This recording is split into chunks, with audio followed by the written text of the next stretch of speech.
I'm down in Bangor, sorry.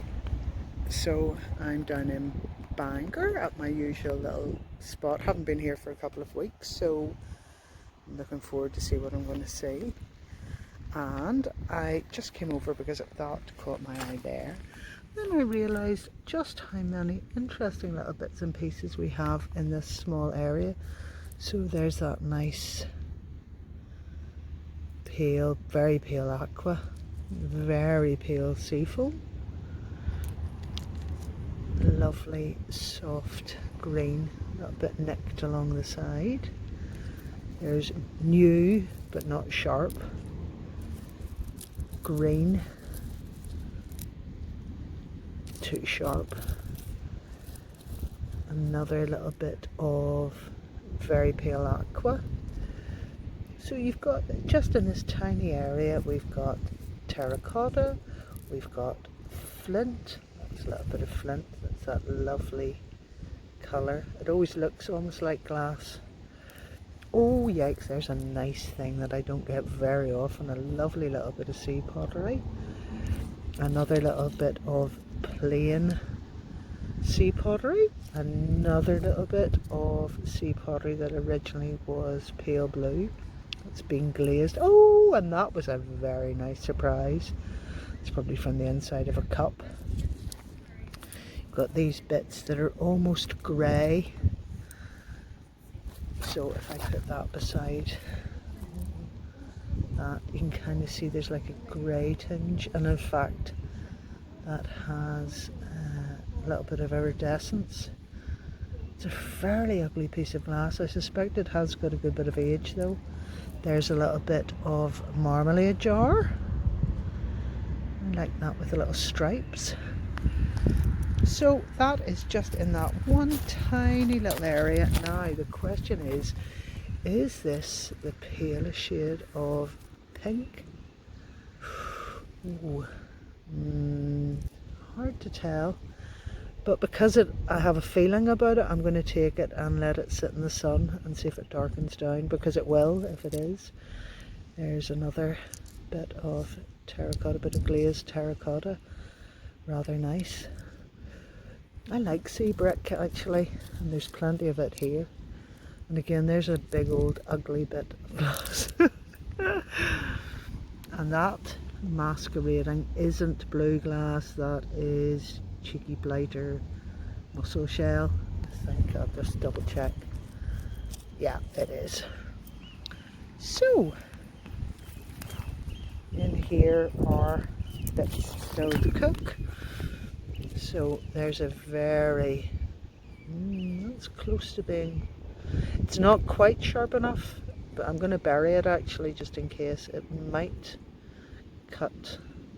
It's a great colour though, so but even if it wasn't, you know, even if it's great colour and it was going to cut, it would come away into the bin. We're not doing broken glass. Not a particularly beautiful shade, not a particularly beautiful shape, but well smoothed and really nice and silky to the touch. Look at that lovely bit of quartz with that pink through it. So just a treat in probably less than a square metre. There's more dark glass, dark green, and no, I thought for a lovely minute that was black glass, but it's not. It's just a bit of black stone. There's more flint. There's, oh no, a little bit of sandstone. More flint, lots of flint around that little bit. Palest blue, which I like a lot. I like that pale blue. And look, I suspect that's got chipped or shattered a little bit when it was thrown on the beach, and now there's a little bit of sand. I don't know if you can see that inside the chip. Lovely. There we are. There's, not sure what you would call that colour. So if you lay it against clear. No, maybe that's my glasses. You see, if they go dark, it's too easy to deceive yourself that you're finding colours that you really aren't. But that's nice. Nice pale aqua. Oh, very pale aqua. And there's any amount, if I come away, we can see green, green, green, green, because lots of beer bottles get broken on this beach and have done for a long, long time. Here's a nice old chunky bit of milk bottle, I suspect the neck of a milk bottle. There's another bit of jar, you know, either jam or probably marmalade. So fascinating. Hard to beat, really, isn't it? So, and then, as I remind you, it's not beachcombing if you're not looking at the sea from time to time. The waves are a long way out. It's nearly low tide. But I hope you can hear the seabirds.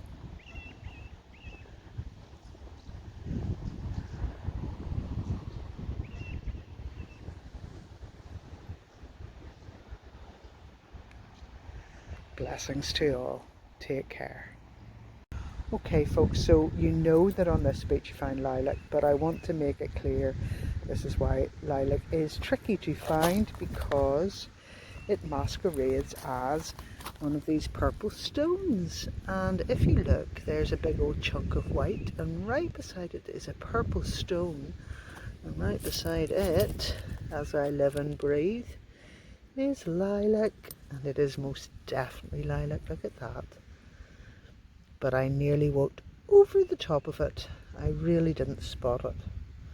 So that's a very nice piece of lilac, very nice indeed. And there could be any number there that I could walk over. That's the thing. So it just, sometimes you just happen to be lucky. And even as I was walking that little bit here, in fact I've lost it again, look at that. Okay. There was a big old chunk of dark, there it is, dark brown. Who would have guessed that that's a bit of glass, but it is. Really, really dark brown. Quite old, I would say. Ooh, there's a nice bit. Ooh, that's lovely. Look at that yummy colour.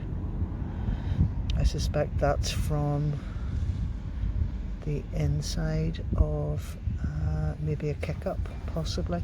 But that's really dark olive, really, really dark. Don't know if you can catch the light through that even, it's so dark. Maybe the edge there. Lovely. So you need to have your eye in order to find those bits.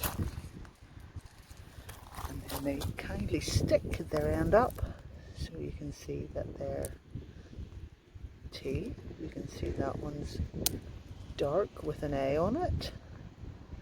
That's probably old if it's got imprinted letters. That usually means it's quite old. There's a little shiny spot there. Gosh, now did I lift that lilac? That's a question we have to ask ourselves. After showing it all off to you, I could walk off this beach. Ah, there it is. But I have just dropped another nice little bit. So I better go back. So there's my handful of loveliness for this afternoon. Take care all.